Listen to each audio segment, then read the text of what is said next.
আসসালামু আলাইকুম রহমতুল্লাহ। কী অবস্থা সবার, কেমন আছেন? অনেক দিন পরে আপনাদের সামনে আরেকটি ভিডিও নিয়ে আমি হাজির হলাম। সো আশা করি সবাই ভালো আছেন, সুস্থ আছেন। আমি কথাগুলো শুরু করার আগে একটু কথা বলে নিই। বিশ্বের মধ্যে গত 2024 সালেও বিশ্বের মধ্যে অলসতার দিক দিয়ে নাম্বার ওয়ানের অবস্থান করছিল হচ্ছে মন্টিনিগ্রোর মানুষ। সেটা অবশ্যই আপনারা সবাই জানেন। মন্টিনিগ্রোর মানুষ হচ্ছে এতটাই অলস, যারা সবসময় বিশ্বের মধ্যে নাম্বার ওয়ান অবস্থানে থাকে। আমার মনে হয় এটা প্রতিযোগিতা হয় আর কি, প্রতি বছর একটা প্রতিযোগিতা হয়। প্রতিযোগিতার মধ্যে তাদের দেশের মানুষই এক নম্বর অবস্থানে থাকে অলসতার দিক দিয়ে।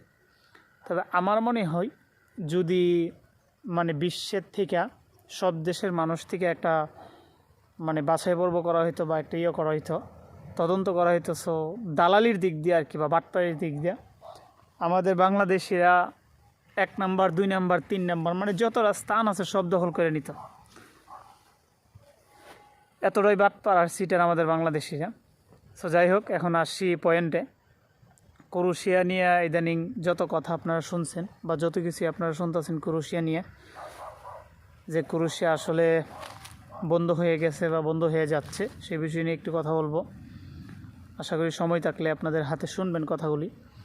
সো ক্রোয়েশিয়া নিয়ে যদি আমি বলি, ক্রোয়েশিয়ার ভিসার ইস্যুয়ে আমি অনেক আগ থেকে বলতেছি আপনাদেরকে। নেপাল কন বা মিডল ইস্ট কন, ক্রোয়েশিয়ার ভিসার রেশিও গত 1 বছর কি 6 মাস আগ থেকে ভিসার রেশিও অনেক কমাই দিছিল ক্রোয়েশিয়ান গভর্নমেন্ট। অনেকটাই কমাই দিছিল, যেগুলো আসলে আপনাদেরকে চিল্লে বলার পর আপনারা বিশ্বাস করতেন না।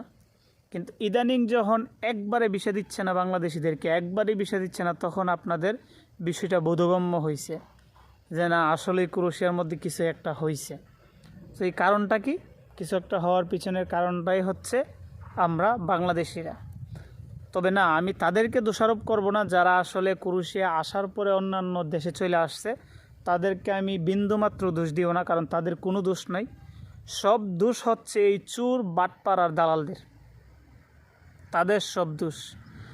তারা হচ্ছে একটা মানুষকে যখন আনার উদ্যোগ নেই, তখনই তাদের সাথে হয়তো ওই লোকটার সাথে সরাসরি কন্ট্যাক্ট করে। আদারওয়াইজ তারা নিজে মনে করে নেই যে এয়ারপোর্টে আসার পরে শেষ, তার সাথে আমার কন্ট্যাক্ট শেষ। আর অনেকে বডি কন্ট্যাক্টেও আসে। যারা বডি কন্ট্যাক্টে আসে, এই দোষটা একান্তই তাদের। বডি কন্ট্যাক্টে আসলে আসার ঠিক না। তবে দালালদের এখানে বেশিরভাগ, যদি আপনি 100 থেকে আমি বলবো যে 99% দোষী হচ্ছে দালালদের। দেখেন, আমি ক্রোয়েশিয়াতে ট্যাক্সি চালাইছি, বা আমি ক্রোয়েশিয়াতে লং একটা সময় আমি কর্মরত ছিলাম। তো ক্রোয়েশিয়ার মধ্যে আমি যেটুকু দেখতে পাইছি আর কি, যেটুকু দেখছি বা আমি যতটুকু উপলব্ধি করছি আমি সশরীরে। আমি জাগরিবে ছিলাম অনেক দিন। তো জাগরিবে যাদের সাথে আমার কথা হয়েছে,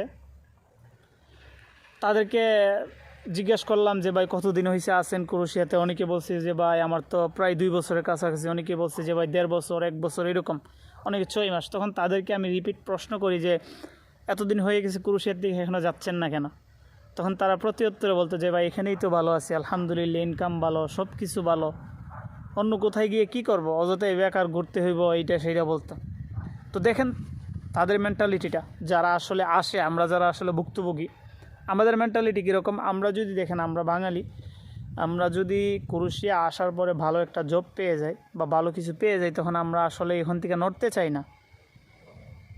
লাইক 1 লাখ টাকা বেতনের একটা চাকরি যদি একজন মানুষ পেয়ে যায়, তখন সে চিন্তা করে যে এত টাকা বেতনের চাকরিটা চাইরা আমি কেন অযথা ফ্রান্সিকে দৌড়ামো, অবৈধ হয়ে থাকবো, কেন অযথা ইতালিতে গিয়ে অবৈধ হয়ে থাকবো, এটা সেটা অনেক কিছু আমরা চিন্তা করিয়া দেখা গেছে আমরা ক্রুশের থেকে মুভ করার কোনো চিন্তাধারাই করতাম না। কিন্তু ওইটা বাধ্য করছে কে? দালালরা। আপনারা কোম্পানির সাথে এরকম একটা কন্ট্রাক্টে নিয়ে আসবো, কোম্পানির বলবো যে লোক আসার পরে তোর কোনো দায়িত্ব নাই, তুই কাজ দিতে হইব না, কোনো কিছু করতে হইব না, আমি সব কিছু করবো, দেখাশোনা থেকে দৈরা সব কিছু আমার, তুই শুধু ওয়ার্ক পারমিট দিবি। এরকম একটা কন্ট্রাক্টে হচ্ছে দালালরা কোম্পানি থেকে ওয়ার্ক পারমিট উঠানোর পরে লোকগুলোকে আইনে এয়ারপোর্টে ছেড়ে দেয়। কেউ তো এয়ারপোর্ট থেকেই বলতেছে যে ভাই এয়ারপোর্ট থেকে আমাদেরকে রিসিভই করে নাই।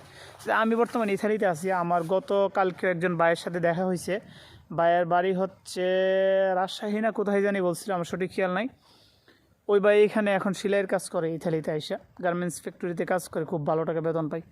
তো ওনারে কথার কথা বলছিলাম যে ভাই আপনি ক্রুশে কতদিন ছিলেন, উনি বলছে ভাই মাত্র একদিন ছিলাম। তখন আমি অবাক হয়ে বললাম যে ভাই কেন মাত্র একদিন কেন ছিলেন, এটা তো আপনি ঠিক করেন নাই।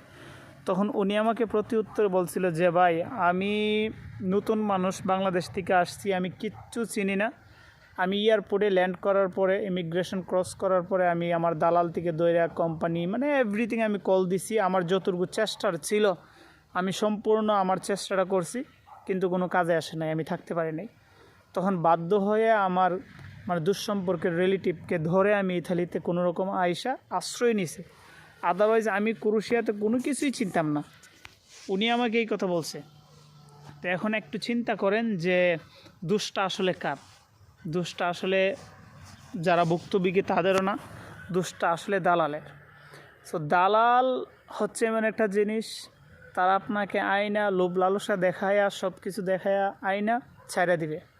তো এই জন্য আমি সর্বদাই দালালের বিরুদ্ধে কথা বলি। কারো কাছে ভালো লাগে, কারো কাছে ভালো লাগে না। এখন কথা হচ্ছে ক্রোয়েশিয়া কি আদৌ খুলবে কি না, বা ক্রোয়েশিয়া খোলার সম্ভাবনা আছে কিনা। দেখেন মার্চের পরে ক্রোয়েশিয়াতে মানে প্রপারলি বোঝা যাব যে আসলে ক্রোয়েশিয়া বাংলাদেশিদেরকে নিয়ে কাজ করবে কি না। সো মার্চ পর্যন্ত যারা নতুনভাবে ফাইল জমা দিবেন, মার্চ পর্যন্ত আপনারা অপেক্ষা করেন। মার্চের পরে আপনারা যদি পজিটিভ কোনো কিছু আসে, মার্চের পরে আপনারা ফাইল জমা করেন।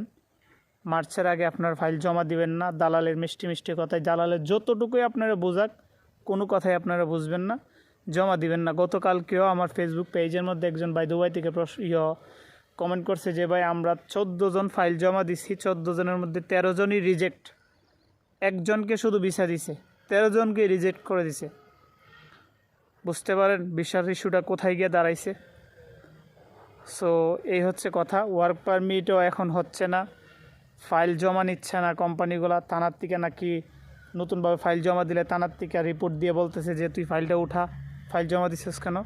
অর্থাৎ বাঙালিদের পাসপোর্টটা দেখলেই তারা এরকম করতেছে। সুতরাং ক্রোয়েশিয়ার জন্য যারা চিন্তা করতেছেন তারা একটু বর্তমানে মাস 2 মাস একটু হোল্ডে থাকেন। 2 মাস পরে পরিস্থিতি কীরকম হয়, পরিস্থিতি দেখার পরে তারপরে আপনারা ভালোভাবে সিদ্ধান্ত নেন আসলে আপনারা কি করবেন। আশা করি ওইটা আপনাদের জন্য ভালো হবে। সো সবাই ভালো থাকবেন, সুস্থ থাকবেন। আল্লাহ হাফিজ।